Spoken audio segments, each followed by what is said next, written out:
1 Samuel முதலாம் அதிகாரம். 1. எப்பிராயீம் மலைதேசத்திலிருக்கிற சோப்பீம் என்னப்பட்ட ராமதாயீம் ஊரானாகிய ஒரு மனுஷன் இருந்தான். அவனுக்கு எல்க்கானா என்று பேர். அவன் எப்பிராயீமியனாகிய சூப்புக்குப் பிறந்த தோகுவின் குமாரனாகிய எலிகூவின் மகனான எரோகாமின் புத்திரன். 2. அவனுக்கு 2 மனைவிகள் இருந்தார்கள். ஒருத்தி பேர் அன்னாள், மற்றவள் பேர் பெனின்னாள். பெனின்னாளுக்கு பிள்ளைகள் இருந்தார்கள், அன்னாளுக்கோ பிள்ளை இல்லை. 3. அந்த மனுஷன் சீலோவிலே சேனைகளின் கர்த்தரை பணிந்து கொள்ளவும் அவருக்கு பலியிடவும் வருஷந்தோறும் தன் ஊரிலிருந்து போய்வருவான். அங்கே கர்த்தரின் ஆசாரியரான ஏலியின் 2 குமாரராகிய ஒப்னியும் பினேகாசும் இருந்தார்கள். 4. அங்கே எல்க்கானா பலியிடும் நாளிலே அவன் தன் மனைவியாகிய பெனின்னாளுக்கும் அவளுடைய எல்லா குமாரருக்கும் குமாரத்திகளுக்கும் பங்கு போட்டுக் கொடுப்பான். 5. அன்னாளை சிநேகித்தபடியினால் அவளுக்கு இரட்டிப்பான பங்கு கொடுப்பான். கர்த்தரோ அவள் கர்ப்பத்தை அடைத்திருந்தார். 6. கர்த்தர் அவள் கர்ப்பத்தை அடைத்தபடியினால் அவளுடைய சக்களத்தி அவள் துக்கப்படும்படியாக அவளை மிகவும் விசனப்படுத்துவாள். 7. அவள் கர்த்தருடைய ஆலயத்திற்கு போகும் சமயத்தில் அவன் வருஷந்தோறும் அந்த பிரகாரமாய்ச் செய்வான். இவள் அவளை மனமடிவாக்குவாள், அப்பொழுது அவள் சாப்பிடாமல் அழுது கொண்டிருப்பாள். 8. அவள் புருஷனாகிய எல்க்கானா அவளை பார்த்து, அன்னாளே, ஏன் அழுகிறாய்? ஏன் சாப்பிடாதிருக்கிறாய்?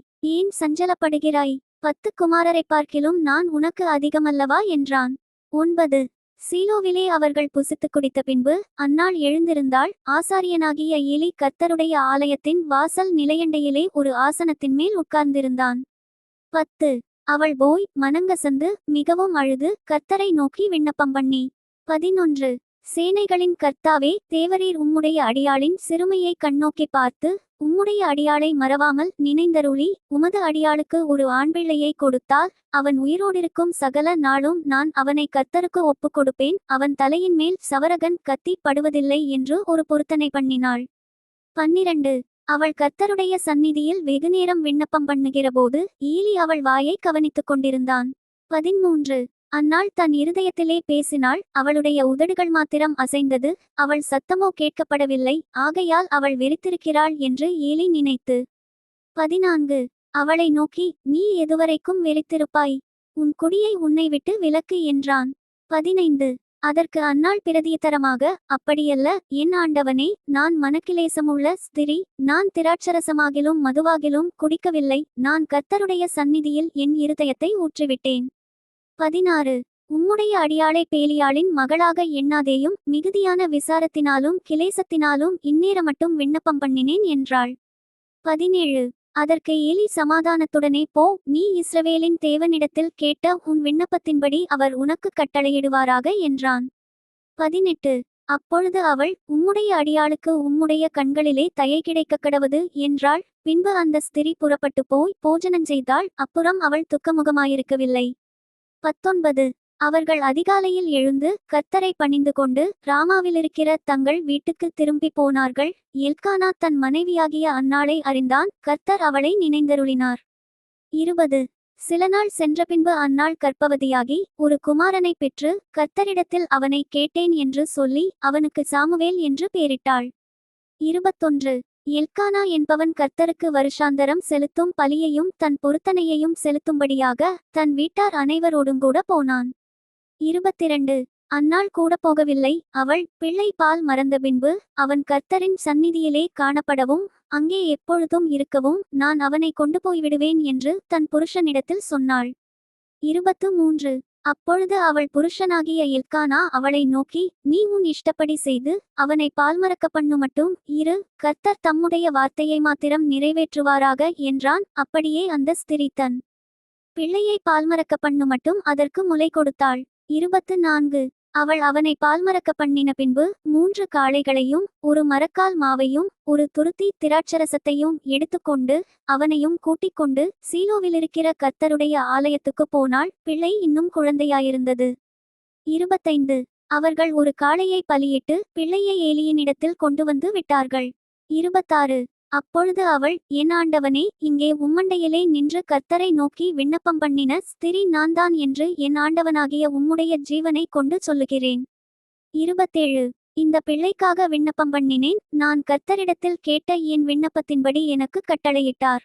28.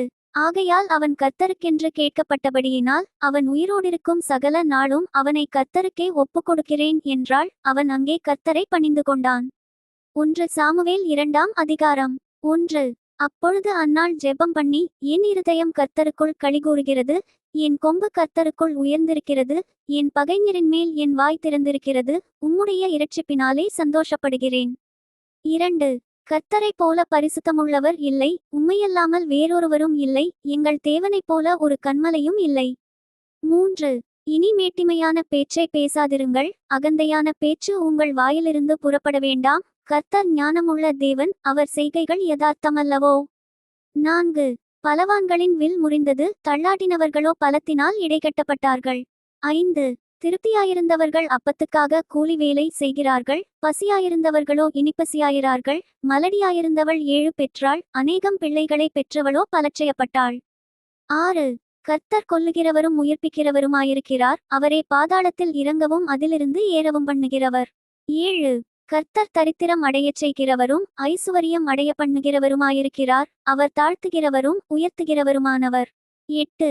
அவர் சிறியவனை புழுதியிலிருந்து எடுத்து எளியவனை குப்பையிலிருந்து உயர்த்துகிறார், அவர்களை பிரபுக்களோடே உட்காரவும் மகிமையுள்ள சிங்காசனத்தை சுதந்தரிக்கவும் பண்ணுகிறார். பூமியின் அஸ்திபாரங்கள் கர்த்தருடையவைகள், அவரே அவைகளின் மேல் பூச்சக்கரத்தை வைத்தார். 9. அவர் தமது பரிசுத்தவான்களின் பாதங்களை காப்பார், துன்மார்க்கர் இருளிலே மௌனமாவார்கள், பெலத்தினால் ஒருவனும் மேற்கொள்வதில்லை. 10. கர்த்தரோடே வழக்காடுகிறவர்கள் நொறுக்கப்படுவார்கள், வானத்திலிருந்து அவர்கள் மேல் முழங்குவார். கர்த்தர் பூமியின் கடையாந்தரங்களை நியாயந்தீர்த்து தாம் ஏற்படுத்தின ராஜாவுக்கு பெலன் அளித்து தாம் அபிஷேகம் பண்ணினவரின் கொம்பை உயரப்பண்ணுவார் என்று துதித்தாள். 11. பின்பு எல்கானா ராமாவிலிருக்கிற தன் வீட்டுக்கு போனான். அந்த பிள்ளையோ ஆசாரியனாகிய ஏலிக்கு முன்பாக கர்த்தருக்கு பணிவிடை செய்து கொண்டிருந்தான். 12. ஏலியின் குமாரர் பேலியாளின் மக்களாயிருந்தார்கள், அவர்கள் கர்த்தரை அறியவில்லை. 13. அந்த ஆசாரியர்கள் ஜனங்களை நடப்பித்த விதம் என்னவென்றால், எவனாகிலும் ஒரு பலியைச் செலுத்துங்காலத்தில் இறைச்சி வேகும்போது ஆசாரியனுடைய வேலைக்காரன் 3 கூருள்ள ஒரு ஆயுதத்தை தன் கையிலே பிடித்து வந்து 14. அதனாலே கொப்பரையிலாவது பானையிலாவது சருவத்திலாவது சட்டியிலாவது குத்துவான், அந்த ஆயுதத்தில் வருகிறதையெல்லாம் ஆசாரியன் எடுத்துக்கொள்ளுவான். அப்படி அங்கே சீலோவிலே வருகிற இஸ்ரவேலருக்கெல்லாம் செய்தார்கள். 15. கொழுப்பை தகனிக்கிறதற்கு முன்னும் ஆசாரியனுடைய வேலைக்காரன் வந்து பலியிடுகிற மனுஷனை நோக்கி, ஆசாரியனுக்கு பொரிக்கும்படி இறைச்சி கோடு, பச்சை இறைச்சியே அல்லாமல் அவித்ததை உன் கையிலே வாங்குகிறதில்லை என்பான். 16. அதற்கு அந்த மனுஷன், இன்று செய்யவேண்டியபடி முதலாவது கொழுப்பை தகனித்துவிடட்டும், பிற்பாடு உன் மனவிருப்பத்தின்படி எடுத்துக்கொள் என்று சொன்னாலும் அவன், அப்படியல்ல, இப்பொழுதே கொடு, இல்லாவிட்டால் பலவந்தமாய் எடுத்துக்கொள்ளுவேன் என்பான். 17. ஆதலால் அந்த வாலிபரின் பாவம் கர்த்தருடைய சந்நிதியில் மிகவும் பெரிதாயிருந்தது, மனுஷர் கர்த்தரின் காணிக்கையை வெறுப்பாய் எண்ணினார்கள். 18. சாமுவேல் என்னும் பிள்ளையாண்டான் சணல் நூல் ஏப்போத்தை தரித்தவனாய் கர்த்தருக்கு முன்பாக பணிவிடை செய்தான். 19. அவனுடைய தாய் வருஷந்தோறும் செலுத்தும் பலியைச் செலுத்துகிறதற்காக தன் புருஷனோடே கூட வருகிறபோதெல்லாம் அவனுக்கு ஒரு சின்ன சட்டையை தைத்து கொண்டு வருவாள். 20. ஏலி எல்கானாவையும் அவன் மனைவியையும் ஆசீர்வதித்து, இந்த ஸ்திரீ கர்த்தருக்கென்று ஒப்பு கொடுத்ததற்கு பதிலாக கர்த்தர் உனக்கு அவளாலே சந்தானம் கட்டளையிடுவாராக என்றான். அவர்கள் தங்கள் ஸ்தானத்திற்கு திரும்ப போய்விட்டார்கள். 21. அப்படியே கர்த்தர் அன்னாளை கடாட்சித்தார், அவள் கற்பந்தரித்து 3 குமாரரையும் 2 குமாரத்திகளையும் பெற்றாள். சாமுவேல் என்னும் பிள்ளையாண்டான் கர்த்தருடைய சந்நிதியிலே வளர்ந்தான். 22. ஏலி மிகுந்த கிழவனாயிருந்தான், அவன் தன் குமாரர் இஸ்ரவேலுக்கெல்லாம் செய்கிற எல்லாவற்றையும் அவர்கள் ஆசரிப்பு கூடாரத்தின் வாசலில் கூட்டங்கூடுகிற ஸ்திரீகளோடே சயனிக்கிறதையும் கேள்விப்பட்டு 23. அவர்களை நோக்கி, நீங்கள் இப்படிப்பட்ட காரியங்களை செய்கிறது என்ன? இந்த ஜனங்கள் எல்லாரும் உங்கள் பொல்லாத நடக்கைகளைச் சொல்லக் கேட்கிறேன். 24. என் குமாரரே, வேண்டாம், நான் கேள்விப்படுகிற இந்த செய்தி நல்லதல்ல, கர்த்தருடைய ஜனங்கள் மீறி நடக்கிறதற்கு காரணமாயிருக்கிறீர்களே. 25. மனுஷனுக்கு விரோதமாக மனுஷன் பாவஞ்செய்தால் நியாயாதிபதிகள் அதை தீர்ப்பார்கள். ஒருவன் கர்த்தருக்கு விரோதமாக பாவஞ்செய்வானேயாகில் அவனுக்காக விண்ணப்பஞ்செய்யத்தக்கவன் யார் என்றான். அவர்களோ தங்கள் தகப்பன் சொல்லை கேளாமற் போனார்கள், அவர்களைச் சங்கரிக்க கர்த்தர் சித்தமாயிருந்தார். 26. சாமுவேல் என்னும் பிள்ளையாண்டானோ பெரியவனாக வளர்ந்து கர்த்தருக்கும் மனுஷருக்கும் பிரியமாக நடந்து கொண்டான். 27. தேவனுடைய மனுஷன் ஒருவன் ஏலியினிடத்தில் வந்து, கர்த்தர் உரைக்கிறது என்னவென்றால், உன் பிதாவின் வீட்டார் எகிப்திலே பார்வோனின் வீட்டில் இருக்கையில் நான் என்னை அவர்களுக்கு வெளிப்படுத்தி 28 என் பலிபீடத்தின்மேல் பலியிடவும் தூபங்காட்டவும் என் சமூகத்தில் ஏப்போத்தை தரிக்கவும் இஸ்ரவேல் கோத்திரங்களிலெல்லாம் அவனை எனக்கு ஆசாரியனாக தெரிந்து கொண்டு உன் பிதாவின் வீட்டாருக்கு இஸ்ரவேல் புத்திரருடைய தகனபலிகளையெல்லாம் கொடுக்கவில்லையா? 29 என் வாசஸ்தலத்திலே செலுத்தும்படி நான் கட்டளையிட்ட என் பலியையும் என் காணிக்கையையும் நீங்கள் உதைப்பானேன். என் ஜனமாகிய இஸ்ரவேலின் காணிக்கைகளிலெல்லாம் பிரதானமானவைகளைக் கொண்டு உங்களை கொழுக்க பண்ணும்படிக்கு நீ என்னை பார்க்கிலும் உன் குமாரரை மதிப்பானேன் என்கிறார். 30 ஆகையால் இஸ்ரவேலின் தேவனாகிய கர்த்தர் சொல்லுகிறதாவது, உன் வீட்டாரும் உன் பிதாவின் வீட்டாரும் என்றைக்கும் என் சந்நிதியில் நடந்து கொள்வார்கள் என்று நான் நிச்சயமாய்ச் சொல்லியிருந்தும் இனி அது எனக்கு தூரமாயிருப்பதாக. என்னை கனம் பண்ணுகிறவர்களை நான் கனம் பண்ணுவேன், என்னை அசட்டை பண்ணுகிறவர்கள் கனவீனப்படுவார்கள் என்று கர்த்தர் சொல்லுகிறார்.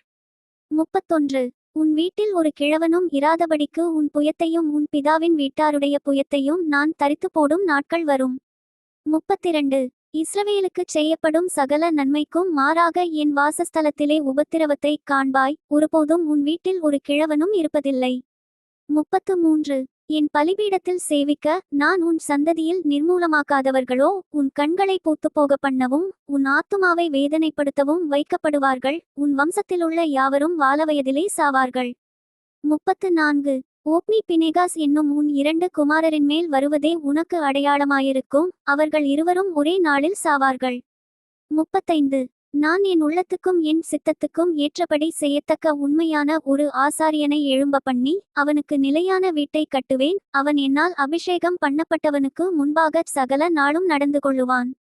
36 அப்பொழுது உன் வீட்டாரில் மீதியாயிருப்பவன் எவனும் ஒரு வெள்ளி பணத்துக்காகவும் ஒரு அப்பத்துணிக்கைக்காகவும் அவனிடத்தில் வந்து பணிந்து, நான் கொஞ்சம் அப்பம் சாப்பிட யாதொரு ஆசாரிய ஊழியத்தில் என்னை சேர்த்துக்கொள்ளும் என்று கெஞ்சுவான் என்று சொல்லுகிறார் என்றான்.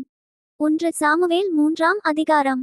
1 சாமுவேல் என்னும் பிள்ளையாண்டான் ஏலிக்கு முன்பாக கர்த்தருக்கு பணிவிடை செய்து கொண்டிருந்தான். அந்நாட்களிலே கர்த்தருடைய வசனம் அபூர்வமாயிருந்தது, பிரத்தியட்சமான தரிசனம் இருந்ததில்லை.